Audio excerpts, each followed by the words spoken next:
जोहार दोस्तों, आज हम लोग समझेंगे कि झारखंड जो मिनरल्स का एक हब है, ये फिर भी इसको गरीब राज्यों के श्रेणी में रखा गया है। आखिर क्यों इसे गरीब राज्यों की श्रेणी में रखा गया है? इतने मिनरल्स होने के बावजूद आखिर क्यों गरीब है हमारा झारखंड? चलिए समझते हैं। जैसा कि हम लोग जानते हैं कि झारखंड का जो उल्लेख है, ये बहुत सारे अलग अलग जगहों पर अलग अलग नाम से इसे जाना जाता है।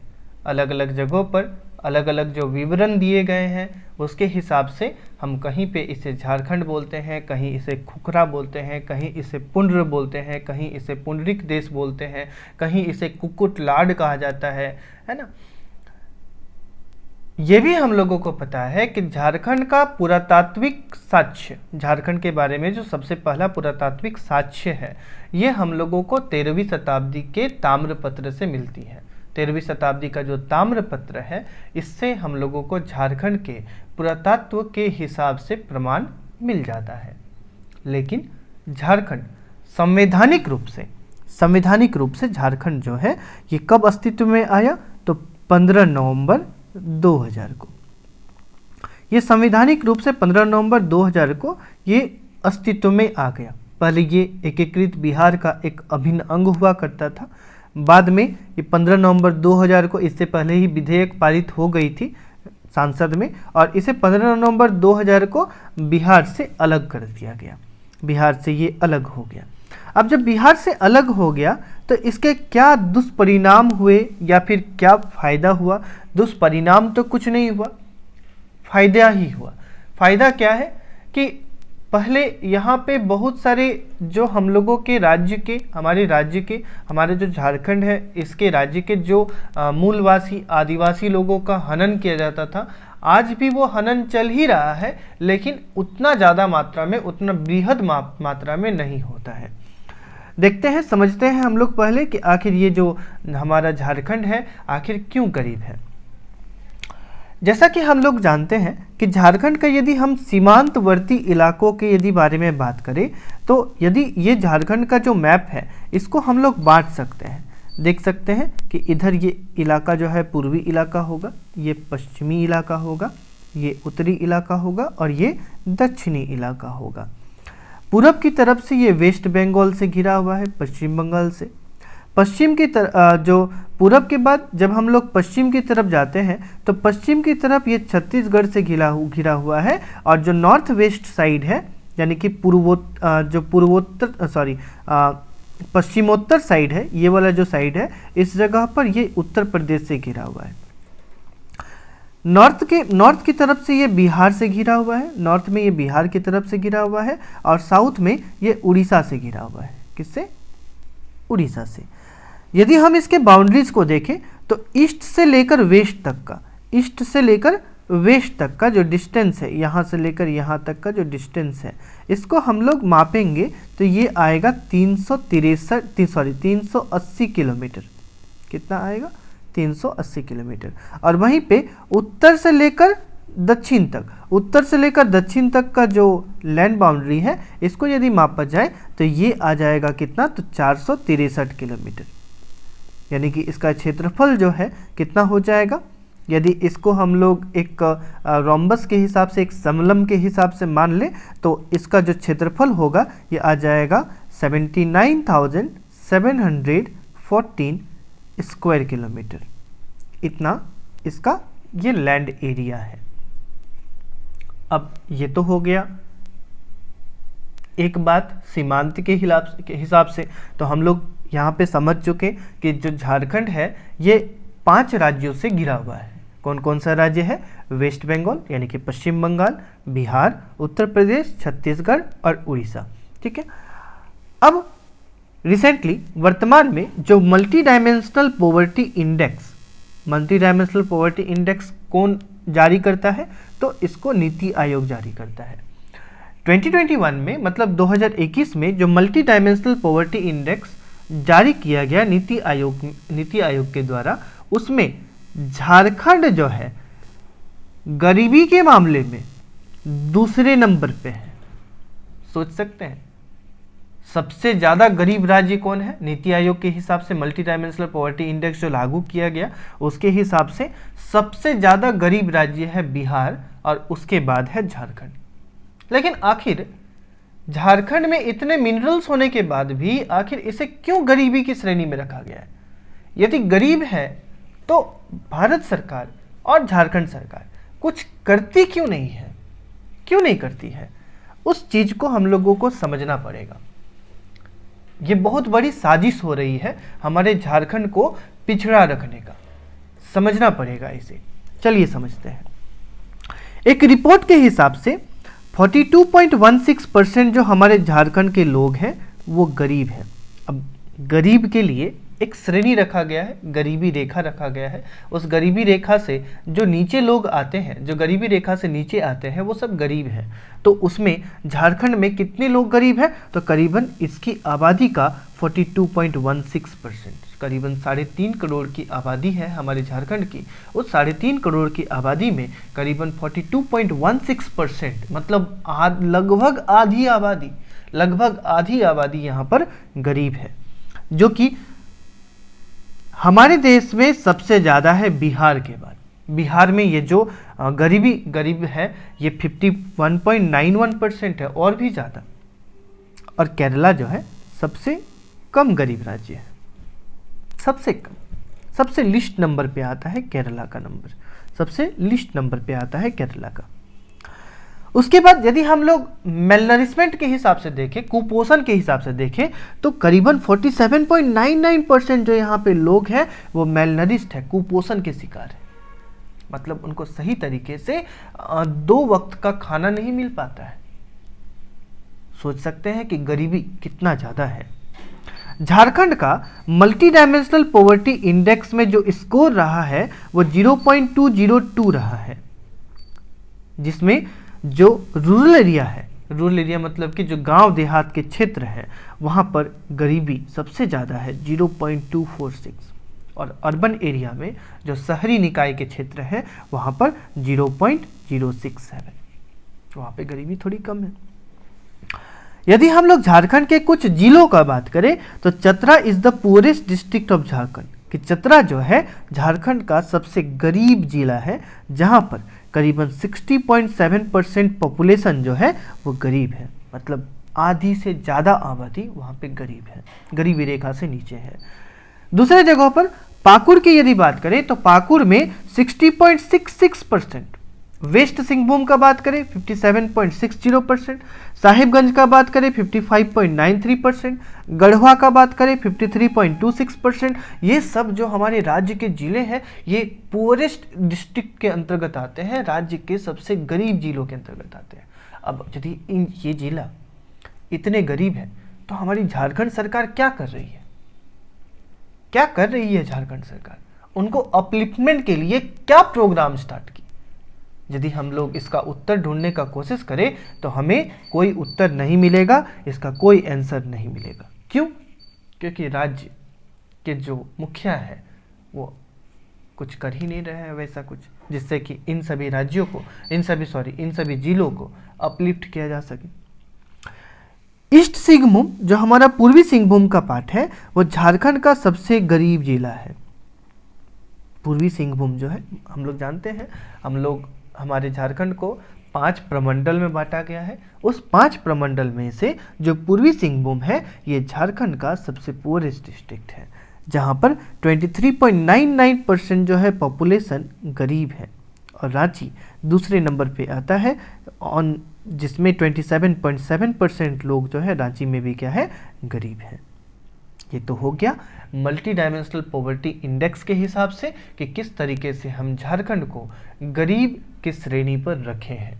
ये हमारे नीति आयोग का काम है। ये नीति आयोग जो है डिसाइड करता है कि यहाँ का हंगर इंडेक्स क्या होगा, यहाँ का हैप्पीनेस इंडेक्स क्या होगा, ये मल्टी डायमेंशनल पॉवर्टी इंडेक्स क्या होगा, एंड सो ऑन। आगे समझते हैं। अब आखिर ऐसा क्यों है हमारा झारखंड? सबसे पहले समझते हैं कि किस किस तरह के खनिज यहाँ पे पाए जाते हैं। यदि हम लोग पूरे झारखंड को देखें तो हमारा पूरा का पूरा झारखंड मिनरल्स का हब है। छोटा नागपुर के पठार में बसा हुआ है, कुछ किस किस तरह के मिनरल्स पाए जाते हैं, यहाँ काइनाइट पाया जाता है, मैंगनीज ओर पाया जाता है, माइका पाया जाता है, ऑकरिस पाया जाता है, क्वार्ज और सिलिका पाई जाती है, स्टियाटाइट पाया जाता है, यूरेनियम पाया जाता है, वेनेडियम पाया जाता है, कोयला सबसे ज़्यादा प्रचुर मात्रा में पाया जाता है। उसके बाद एपेटाइट पाया जाता है, एबेस्टोस पाया जाता है, बैरिएट्स पाया जाता है, बॉक्साइट पाया जाता है, बेंटोनाइट पाया जाता है, बेरिल पाया जाता है, चाइना क्ले पाया जाता है, क्रोमाइट पाया जाता है, कॉपर ओर पाया जाता है, कॉपर पाया जाता है, डेकोरेटिव स्टोन्स पाए जाते हैं जो साज सजावट के पत्थर हैं, लाइम स्टोन और डोलामाइट पाया जाता है, फेल्सपार पाया जाता है, फायर क्ले पाया जाता है, गोल्ड पाया जाता है, ग्रेफाइट पाया जाता है और आयरन ओर भी पाया जाता है। अब सोच के देखिए, जिस राज्य में इतने सारे खनिज हैं वो राज्य कभी गरीब हो सकता है क्या? लेकिन दुर्भाग्य है, हमारे राज्य की ये दुर्भाग्य है, हमारे राज्य की ये दुर्भाग्य परिस्थिति है जिसके कारण से हमारा राज्य इतना ज़्यादा गरीब है। अरे इस राज्य को जापान से भी ज़्यादा विकसित कर दे, विकास हो जाना चाहिए। ये राज्य जो है जापान से भी ज़्यादा विकास हो जाना चाहिए था। इतने समय में इतने सारे मिनरल्स हैं, आखिर इन मिनरल्स का यदि हम सही तरीके से यूटिलाइजेशन नहीं कर पा रहे हैं तो हमारा राज्य का अस्तित्व ही बेकार है। आगे समझते हैं आखिर ऐसा क्यों है हमारा Jharkhand. Jharkhand is the second poorest state in India. Jharkhand जो है हमारे देश का दूसरा गरीब राज्य है। जो पॉवर्टी लेवल है इस स्टेट की वो करीबन 42.16% है। पॉवर्टी लेवल करीबन 42.16% है, जो एक तरह का सोशल इंडिकेटर है। ये बताता है कि यहाँ पे कितने लोग साक्षर हैं, कितने लोग पढ़े लिखे हैं, कितना एनरोलमेंट है, कितना इन्फेंट मोर्टालिटी रेट है, कितना चाइल्ड न्यूट्रिशन है और कितने लोग जो है ये इन सभी से मतलब कि लिटरेसी रेट से नीचे हैं, एनरोलमेंट रेट से नीचे हैं, इन्फेंट मोर्टालिटी रेट से नीचे हैं, चाइल्ड न्यूट्रिशन से नीचे हैं और ये हमारे भारत का जो है एवरेज स्कोर से कितने लोग नीचे हैं ये हम लोगों को बताता है। अभी वर्तमान में 9 कोल ब्लॉक्स हैं, 9 कोल ब्लॉक्स हैं जो कहाँ पे हैं? हजारीबाग का गोंडुलपारा में, बोकारो का चोरीटार तिलैया में, लातेहार का चकला में, लातेहार का चितरपुर में, लातेहार का नॉर्थ धारू में, लातेहार का सेरेगढ़ा में, सेंट्रल और ईस्टर्न पलामू में राजहारा नॉर्थ में, फिर दुमका और पाकुर में उर्मा पहाड़ी टोला में और गिरिडीह में जो हमारे झारखंड का गिरिडीह है इसमें ब्रह्मडीहा में। ये जो कोल माइंस हैं, ये जो कोल ब्लॉक्स हैं, ये करीबन 37 मीट्रिक टन पर एनम कोयला देते हैं। कम कोयला नहीं है, फिर भी हमारा राज्य क्या है? गरीब है। आखिर समझते हैं कोल ब्लॉक क्या होता है। कोल ब्लॉक यानी जमीन में जहां कोयला उपलब्ध है और माइनिंग के जरिए उसे निकाला जा सकता है। जिन राज्यों में ये खदान होती है उनमें इनकी हिस्सेदारी होती है। खनन को लेकर केंद्र सरकार राज्यों से करार करती है। इसकी एक मुकम्मल नीति बनाने के बाद ही कोल ब्लॉक से कोयला निकालने का प्रोसेस शुरू होता है। कोल ब्लॉक के लिए कुछ नियम बनाए जाते हैं। आवंटन की शुरुआत कब हुई थी? देश में आर्थिक सुधारों की प्रक्रिया शुरू होने से पहले सरकारी कंपनियां ही कोयला निकालती थी। जब आर्थिक सुधार शुरू नहीं हुआ था उससे पहले जो सरकारी कंपनी थी वो सिर्फ कोयला निकाला करती थी। वर्ष 1991 में आर्थिक सुधार लागू होने के बाद इसमें प्राइवेट कंपनियों को भी शामिल करने का प्रस्ताव दिया गया। इसकी शर्त यह थी कि ब्लॉक से निकाले गए कोयले को एक तय प्रतिशत में केंद्र और राज्य को दिया जाएगा। आवंटन के लिए जो आवंटन कोल ब्लॉक का आवंटन करता था, देखो सबसे बहुत घटिया चीज़ है ये सब कि आवंटन के लिए जो नियम लगाए जाते थे वो क्या था? पहले आओ पहले पाओ। सोच के देखो, पहले आओ पहले पाओ, जो पहले आएगा वो पहले पाएगा। मतलब जिस इंडस्ट्रियलिस्ट के पास मेरा संपर्क होगा हम बोलेंगे भाई कोल ब्लॉक की नीलामी हो रही है, आ जाओ, सबसे पहले तो वही आएगा ना। आवंटन की कीमत तय करने के वास्ते केंद्रीय कोयला सचिव की अगुवाई में स्क्रीनिंग कमेटी बनती है। संबंधित राज्यों के सचिवों को भी आवंटन नीति में शामिल किया जाता है। तय हुआ कि कमेटी खदानों के आकार और कोयले की कीमत मद्देनजर आवंटन की कीमत तय करेगी। अब कीमत में सवाल भी आ जाता है। 1998 के बाद कोल ब्लॉक के प्राइवेट आवंटन में तेजी आई। आवंटन की कीमत पर एनडीए के राज्य में ही सवाल उठने लगे थे। कुछ कोल ब्लॉक्स में मार्केट रेट से कम कीमत पर प्राइवेट कंपनियों को देने की बात कही गई। 1998 से 2004 तक करीब 30 से ज्यादा कोल ब्लॉक आवंटित हुए। 2004 में यूपीए की सरकार ने नीलामी के जरिए आवंटन की नीति बनाई, मगर इस नीति पर अमल मुमकिन नहीं हुआ, क्योंकि इतना करप्शन है ना, इतना करप्शन है, ठूस ठूस के करप्शन भरा हुआ है। आप किस पर्सन को निकालोगे? जो पर्सन निकालोगे वही पर्सन करप्टेड है। सोच भी नहीं सकते हो, इतना करप्शन है, इतना ज्यादा करप्शन पूरे झारखंड में फैला हुआ है, और ये झारखंड को लूट रहे हैं, लूट रहे हैं, लूट रहे हैं, और हमारा राज्य गरीबी के कगार पे बढ़ रहा है। इतने लोग जो गरीब से अमीर ना होकर वो गरीब से और गरीब होते जा रहे हैं, समझना पड़ेगा। यूपीए सरकार के मुताबिक व्यापक सहमति ना बन पाने से ऐसा हुआ था। अब फिर भी गरीब, देखिए समझिए, एक स्टैटिस्टिक्स जो है जारी किया गया था, झारखंड का जो इकोनॉमिक सर्वे किया गया है उसके हिसाब से एक स्टैटिस्टिक्स जारी किया गया है। इसमें 2 आंकड़े बताए गए हैं। रेट ऑफ अनएम्प्लॉयमेंट जो है पूरे भारत में 2.7% है, लेकिन झारखंड का 3.1% है। अनएम्प्लॉयमेंट सबसे ज्यादा। जो पाइप वाटर सप्लाई है पूरे भारत में 40.8% होता है, लेकिन हमारे झारखंड में कितना है? मात्र 10.4%, सिर्फ हमारे झारखंड के लिए। पूरे भारत में कॉलेज जो पर लाख पॉपुलेशन में है, 1 लाख पॉपुलेशन में कितने कॉलेज है पूरे भारत में? तो 27 है, लेकिन हमारे झारखंड में कितना है? 8 है। नियमित बनना चाहिए था, नहीं बन पा रहा है।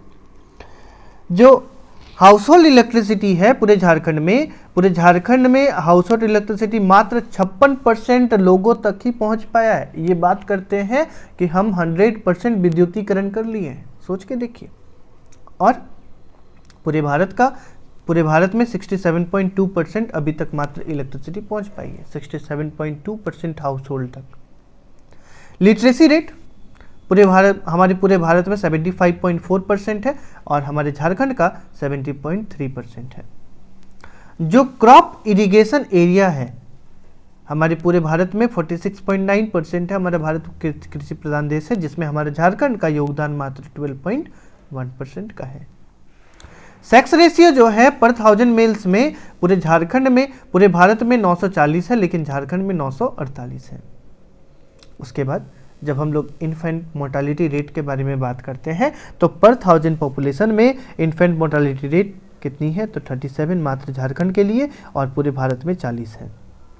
मैटरनल मोर्टालिटी रेट जो है पर 1000 पॉपुलेशन में, जहाँ पूरे भारत के लिए 178 है, लेकिन जो मैटरनल मोर्टालिटी रेट है हमारे जो है झारखंड के लिए 219 है।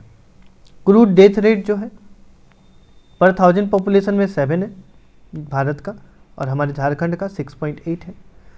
क्रूड बर्थ रेट जो है पर 1000 पॉपुलेशन में 21 है भारत के लिए, और झारखंड के लिए 25 है।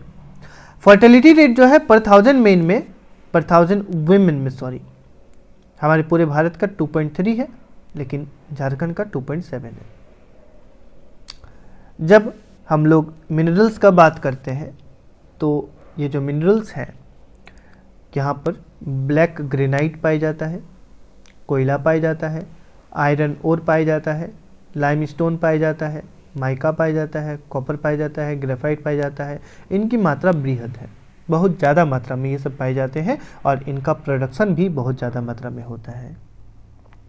CAGR के रिपोर्ट के हिसाब से झारखंड का जो कंपाउंड एनुअल ग्रोथ है 7.8% है, और GDP जो है 6.5% के रेट से इंक्रीज कर रही है। पर कैपिटा इनकम जो है 44,640 है, और झारखंड का जो पर कैपिटा इनकम है वो मात्र 38,254 है। ये भारत का है और ये झारखंड का है। CAGR की रिपोर्ट के हिसाब से जो GDP है वो 6.5% के रेट से इंक्रीज कर रही है हमारे झारखंड में, कहीं ज़्यादा है, लेकिन भारत में 5.2% है। इन सभी के बावजूद हमारा जो झारखंड है वो फिर भी क्या है? गरीब है। क्यों है गरीब? क्यों है गरीब? क्या कारण है इसकी गरीबी का? चलिए पढ़ते हैं। हमारे झारखंड में कौन कौन सी सरकार बनी? सबसे पहली जो सरकार बनी थी वो बाबूलाल मरांडी की सरकार बनी थी, बीजेपी की, जो 15 नवंबर 2000 से लेकर 17 मार्च 2003 तक शासन में आई। अर्जुन मुंडा उसके बाद मंत्री बने बीजेपी के, फिर शिबू सोरेन बने, फिर अर्जुन मुंडा बने खरसावां से, फिर मधु कोड़ा बने, फिर शिबू सोरेन बने, फिर सबसे पहला प्रेसिडेंट रूल लगा। कब लगा? जनवरी 19, 2009 को सबसे पहला प्रेसिडेंट रूल लगा। फिर शिबू सोरेन बने, फिर प्रेसिडेंट रूल लगा, फिर अर्जुन मुंडा बने खरसावां से, फिर हेमंत सोरेन बने दुमका से, फिर रघुवर दास बने, फिर हेमंत सोरेन बने। मतलब कि अब तक करीबन 6 मुख्यमंत्री हमारे झारखंड में पद पर आसीन रह चुके हैं। नवंबर 15, 2000 से लेकर आज के डेट तक अभी तक 6 बार मुख्यमंत्री, 6 अलग अलग चेहरे मुख्यमंत्री बन चुके हैं। और करीबन कितने मुख्यमंत्री हो चुके हैं? तो जो हेमंत सोरेन है ये अभी 11वें मुख्यमंत्री है। अब आप सोच के देखिए कि वो राज्य जो 15 नवंबर 2000 को बना है, जिस राज्य का अभी 21 साल पूरा हो चुका है, ये 22वें वर्ष में प्रवेश कर चुका है, वो राज्य जिसमें मात्र 22 साल में कितने मुख्यमंत्री बन चुके हैं? 11 मुख्यमंत्री। है ना ये अजीब बात? इस प्रथा को तो सुधारना पड़ेगा। सबसे पहले मुख्यमंत्री बाबूलाल मरांडी भाजपा से, दूसरे जो मुख्यमंत्री थे अर्जुन मुंडा भाजपा से, शिबू सोरेन बने झारखंड मुक्ति मोर्चा से, जो मधु कोड़ा थे ये इंडिपेंडेंट कैंडिडेट थे। इंडिपेंडेंट कैंडिडेट के रूप में ये जो है लड़ाई लड़े थे। फिर रघुवर दास खूब हाथी उड़ाए मोमेंटम झारखंड। अभी वर्तमान में हेमंत सोरेन है। अभी देखना पड़ेगा कि आखिर हेमंत सोरेन जी जो है हमारे राज्य के लिए क्या अच्छा चीज करते हैं। सबसे बड़ा हर्डल यहाँ पे, सबसे बड़ी जो बाधा है हमारे राज्य की, वो करप्शन है और हमारी जो जनजातीय समूह है उनका एक्सप्लॉयटेशन है, उनका शोषण है, उसके कल्चर का शोषण है, उसके संस्कृति का शोषण है। यहाँ पे जितने भी लोग हैं बाहरी लोग, ये यहाँ के ट्राइबल्स, यहाँ की जनजातियों का, यहाँ की संस्कृति का शोषण कर रहे हैं। देखते हैं सिर्फ बाहरी लोग ही नहीं, हमारे अपने लोग भी यहाँ पे लोगों का शोषण कर रही हैं। कैसे शोषण कर रही है? एक छोटा सा केस यहाँ पर दिया गया है। एक बहुत बड़ा केस जो सामने उभर कर आया था वो है mining scam conviction. Mining scam जो कोल ब्लॉक की नीलामी हो रही थी ना, जो हम लोग अभी पढ़े, उसी चीज के बारे में है। इट वॉज एलेज दैट, ऐसा माना जाता है, ऐसा जो है आरोप लगाया जा रहा है कि जो मधु कोड़ा है वो माइनिंग स्कैम में इन्वॉल्व थे, जो कि झारखंड में हुआ था। ऐसा आरोप लगाया जाता है इन्वेस्टिगेटिंग एजेंसी के द्वारा कि मधु कोड़ा जो है बहुत ज़्यादा रिश्वत लिए थे, ब्राइब लिए थे। किस लिए?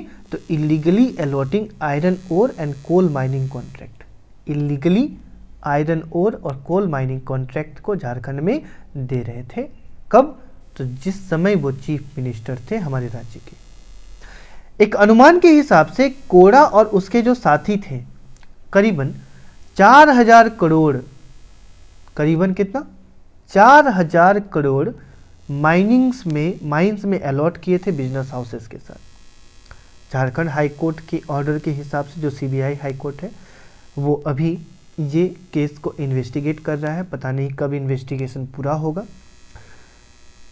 मधु कोड़ा को, जो हमारे मुख्यमंत्री भी रह चुके हैं, इनको अरेस्ट किया गया भारत के पुलिस विजिलेंस के द्वारा। कब अरेस्ट किया गया था? 30 नवंबर 2009 को उनको माइनिंग स्कैम में कनेक्शन पाने के जुर्म से। 31 जुलाई 2013 को उनको बेल पर रिहा कर दिया गया बिरसा मुंडा कारागार से, जो रांची में है।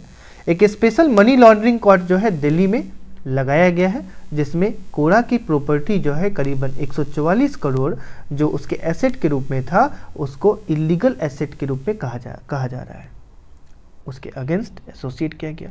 ऐसा पाया गया कि जो प्रॉपर्टीज थे वो लॉन्ड्रिंग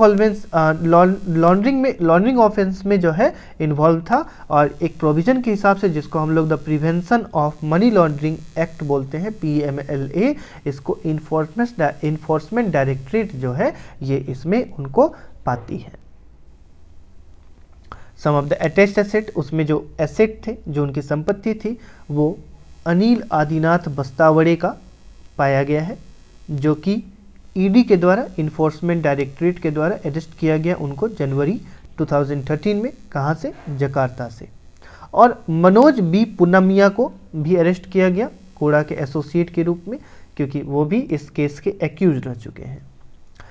इन्फोर्समेंट डायरेक्टरेट के सोर्सेज के हिसाब से ये बहुत बड़ा स्कैम है which had allegedly taken place during Koda regime, जो कि कब हुआ था? तो जब मधु कोड़ा हमारे राज्य के मुख्यमंत्री थे, जो कब से कब तक? करीबन 2006 से लेकर 8 तक, और ये करीबन 3400 करोड़ से भी ज़्यादा ऊपर जा सकता है यदि सही तरीके से इसको इन्वेस्टिगेट किया गया। तो in the course of investigation जब पाया गया तो बस्तावड़े का जो एसेट है वो करीबन 3400 करोड़ पाया गया है। बस्तावड़ी का जो बस्तावड़ी जिनको जकार्ता से पकड़ा गया था, ये जो अनिल आदिनाथ बस्तावड़े हैं, इनका एसेट करीबन 3400 करोड़ से भी ज़्यादा पाया गया है, जो कि उस समय ये इन सभी को लेकर भाग गए थे। 2017 में, दिसंबर 2017 में जो कोर्ट जस्टिस भारत पराशर है, वो मधु कोड़ा को कॉन्विक्ट करते हैं और उनको 3 साल की सज़ा देते हैं। मतलब इतना सारा लूट खसीट करो और 3 साल का सज़ा काटो और उसमें 25 लाख दे दो। 4000 करोड़ का कमाई करो, 25 लाख दे दो, बस तुम छूट जाओ। यही तो है। इतना ही नहीं, जो सरकारी कर्मचारी भी हैं वो भी रेड हैंडेड पकड़े गए। कितने सरकारी कर्मचारी हैं? 2001 में करीबन 23 सरकारी कर्मचारी को विजिलेंस टीम के द्वारा पकड़ा गया है करप्शन के चलते। 2002 में 65, 2003 में 26, 2004 में 12, 2005 में 6, 2006 में 15, 2007 में 15, 2008 में 24, 2009 में 16, 2010 में 43, 2011 में 13, 2012 में 29, 2013 में 26, 2014 में 31, 2015 में 54, 2016 में 84, 2017 में 137 रघुवर दास के समय, 2018 के में 69, 2019 में 67, 2020 में 58, 2021 में 50। इतने सरकारी कर्मचारी को रेड हैंडेड पकड़ा गया है। किस लिए? ब्राइबरी, घूस, रिश्वत, इन सभी को लेने के कारण। आज के दिन में ज़रूरत क्या है हमारे झारखंड को? हमारे झारखंड को ज़रूरत है आज के दिन में बिरसा मुंडा की। लोग और सरकार जो पावर में होती हैं उनको समझना चाहिए कि इतनी बड़ी शक्ति को हम हैंडल कर सकते हैं, उसके लिए बहुत बड़ी रिस्पॉन्सिबिलिटी होनी चाहिए, उनकी अपनी बहुत बड़ी भागीदारी होनी चाहिए और अपनी अच्छी तरीके से लोगों को वो ह्यूमिलेट ना करे। एक बहुत अच्छी ह्यूमिलेशन के साथ उनको लोगों को अपनी तरफ करना चाहिए, लोगों को बताना चाहिए। बट लेकिन दुर्भाग्य है कि जो आज के दिन हम लोग देख रहे हैं वो क्या है कि more power there is more cruelty, कि जितने लोगों के पास शक्ति होती है उतने ज़्यादा लोग क्रूर होने लगते हैं। आ डिस्ट्रक्टिव सुपीरियोरिटी, उनके पास जो शक्ति है वो लोगों को तबाह करने की है, एरोगेंस का है। एरोगेंस है लोगों में, घमंड आ जाता है। सत्ता के जो भोगी हैं, एक बार सत्ता पा लेने के बाद वो उनमें एरोगेंस आ जाता है, उनमें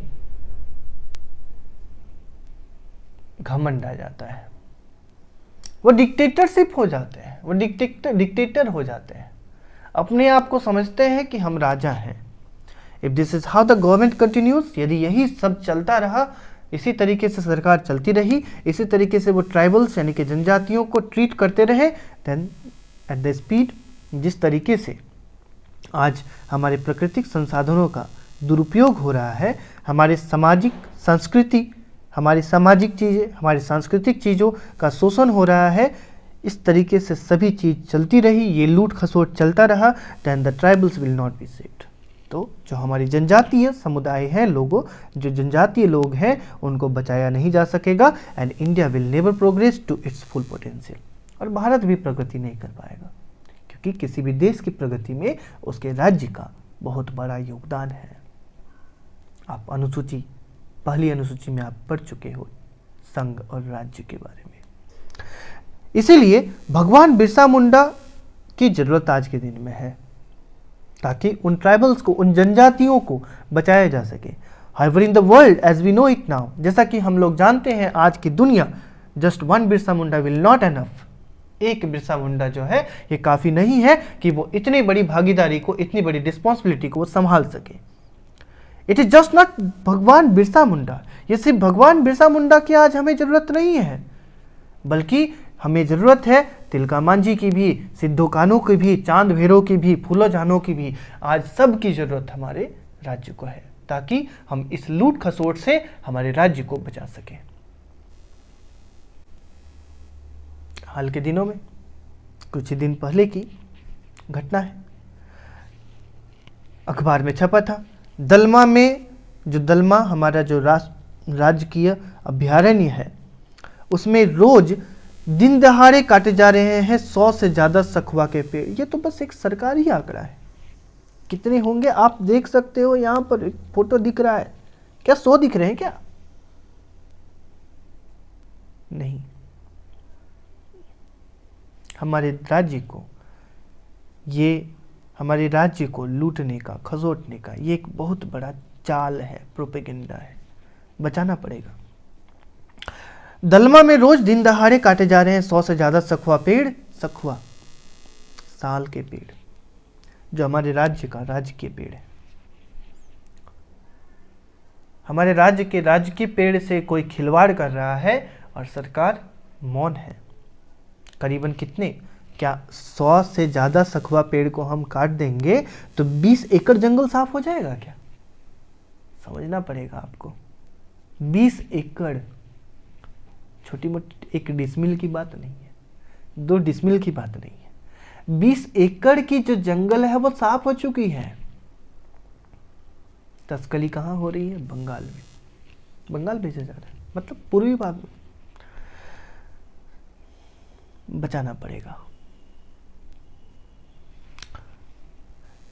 सखुआ के सबसे कीमती इमारती लकड़ी 1400 रुपया वर्ग फीट के रेट से बेचे जा रहे हैं। सोच सकते हैं कि करीबन अब तक 13.5 करोड़ का खेल हो चुका है। कितना? तो सिर्फ सरकारी आंकड़ा है भाई, सरकारी आंकड़ा है। यदि वास्तव में आंकड़ा को खंगाला जाए ना, तो मैं दावे के साथ कह रहा हूं कि 4,500 से लेकर 5,000 करोड़ तक लोग जो है यहाँ पर मतलब कि कमाई कर चुके होंगे। सरकारी आंकड़े तो बहुत कम होती है। सबसे बड़ा हर्डल क्या है ना हमारे राज्य का? करप्शन है, हमारी जनजातियों का शोषण है और उसके संस्कृति का शोषण है। उसके संस्कृति का दोहन किया जा रहा है। हमें इस संस्कृति को, हमारी जनजातियों को, हमारे मूल निवासियों को, हमारे इस करप्शन को हमको हटाना, हमको दूर करना पड़ेगा। किस किस तरीके से? सबसे पहला देखिए, conversion of tribals into Christian tribals is a major issues this days. आज के दिन में एक सबसे बड़ा इशू रह चुका है क्या? कि जो हमारे जनजाति समूह के लोग हैं, जिनका अपना धर्म है सरना, सरना धर्म, सुने होंगे सरना धर्म कोड के बारे में। जिनका अपना धर्म है सरना, उनको उस धर्म से वंचित रख के लोगों को क्रिश्चियन बनाया जा रहा है। बहुत बड़ी चाल हो रही है। Forcefully acquiring lands of tribals which are under CNT SPT act. Chotanagpur tenures act, Chotanagpur tenancy act, Santhal Pargana tenancy act, CNTSPT act के अंतर्गत जितनी भी भूमि हरी जमीन है, मंजीहस जमीन है, वो सभी के सभी जमीनों को फोर्सफुली ट्राइबल्स के द्वारा, ट्राइबल्स की जो जमीन है उनको बड़े बड़े ट्रेडर्स जो हैं, बड़े बड़े जो व्यापारी लोग हैं, वो लोग जो है उनको फोर्सफुली एक्वायर कर ले रहे हैं। और हमारे बेचारे आदिवासी लोग, हमारे मूल निवासी लोग हाथ के हाथ धरे रह जाते हैं। सबसे बड़ा इशू और भी है, not having a correct policy for employment from 15 November 2000 to till date. अभी तक कोई एक सही पॉलिसी एम्प्लॉयमेंट की नहीं बनी है, जब से हमारा राज्य बना है से लेकर अब तक। अनएम्प्लॉयमेंट अपने जीवित में है, हमारे राज्य में अनएम्प्लॉयमेंट, बेरोजगारी जो है वो चरम पर पहुंच चुकी है। कुछ भी हो सकता है। Low industrial growth due to lack of industrial policy. बिना इंडस्ट्रियल पॉलिसी का कोई भी राज्य का जो इंडस्ट्री है वो ग्रोथ नहीं कर सकता है। हम लोग जानते हैं हमारे राज्य की कोई इंडस्ट्रियल पॉलिसी अभी नहीं है। बिना इंडस्ट्रियल पॉलिसी की इंडस्ट्रियल ग्रोथ नहीं हो सकता।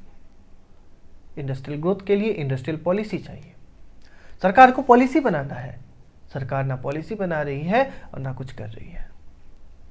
रिजल्ट इज दैट हमारा राज्य गरीब से और गरीब होता जा रहा है। हमारा राज्य मल्टी डायमेंशनल पॉवर्टी इंडेक्स में दूसरे नंबर पे है बिहार के बाद। जरूरत है हमारे झारखंड का एक नए निर्माण की। हमारे झारखंड की निर्माण नए सिरे से करनी पड़ेगी। साथियों, आपको यदि मेरा ये वीडियो पसंद आया होगा तो सबके साथ शेयर जरूर करें। जोहार।